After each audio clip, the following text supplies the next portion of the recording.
आवाज मनाची। सध्या राज्यात विधानसभा निवडणुकीचे वारे वाहत आहे। महायुती तसेच महाविकास आघाडी दोघांनीही उमेदवारांची चाचपणी सुरू केली आहे। मिरज विधानसभा मतदारसंघात महायुतीकडून पालकमंत्री सुरेश भाऊ खाडे लढतील यात शंकाच नाही। मात्र महाविकास आघाडीकडून कोण लढणार हे अद्याप फिक्स झालं नाही। काँग्रेस तसेच राष्ट्रवादी काँग्रेस शरद पवार गटाचा नुकताच मेळावा संपन्न झाला।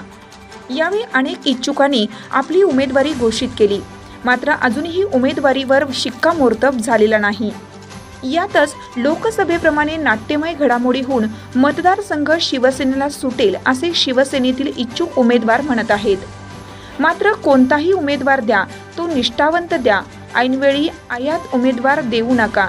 ज्या पक्षाच्या विरोधात आम्ही आंदोलन केलं अशा पक्षातील आयात करून उमेदवारी देऊ नका, अन्यथा आम्ही वेगळी भूमिका घेऊ, असे राष्ट्रवादी शरद पवार गटाचे मिरज विधानसभा क्षेत्र प्रमुख प्राध्यापक प्रमोद इनामदार म्हणाले। प्राध्यापक प्रमोद इनामदार, अध्यक्ष राष्ट्रवादी काँग्रेस शरदचंद्र पवार पक्ष।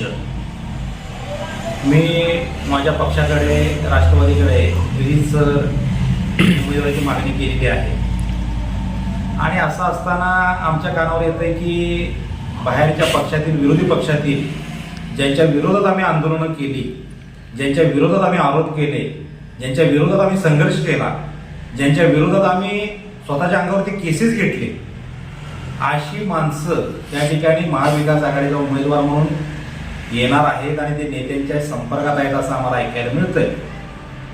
तर आम्ही असा विचार केलेला आहे सर्व उमेदवारांच्या मागणी केलेल्या महाविकास आघाडीच्या उमेदवारांनी की आम्ही आजपर्यंत फक्त सतरंज्या उचलायच्या का, आम्ही खांद्यावर झेंडे घेऊन फिरायचे का, आम्ही विजय असं म्हणतच फिरायचं का, आणि ऐन टायमाला जे विरोधी पक्षातले आहेत त्यांच्यावर फक्त पैसा आहे म्हणून त्यांचा प्रचार आम्ही करायचा का?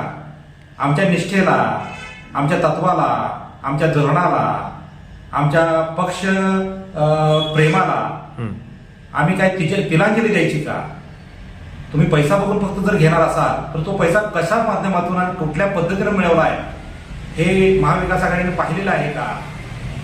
पक्षातून सत्ता आणि सत्तेतून पक्षा अशा पद्धतीनं करून त्या ठिकाणी ह्या सत्ताधाऱ्यांना पस्ती आलेली आहे आणि असं असताना आम्ही त्या उमेदवाराचा प्रचार करायचा का? तर आम्ही करणार नाही। आम्ही जिल्ह्याच्या बाहेरचा उमेदवार घेणार नाही, आम्ही पक्षाच्या बाहेरचा उमेदवार घेणार नाही, आम्हाला चालणार नाही। आम्ही जे महाविकास आघाडीचे जे सर्व इच्छुक उमेदवार आहेत ते एका ठिकाणी बसून एक गोरगरीब सर्वसामान्य उमेदवारी आम्ही डिक्लेअर करू आणि त्याचा आम्ही स्वतःची भाकरी बांधून त्या ठिकाणी प्रचार करू। या मिरज मतदारसंघामध्ये माजी आमदार एन आर पाठक साहेब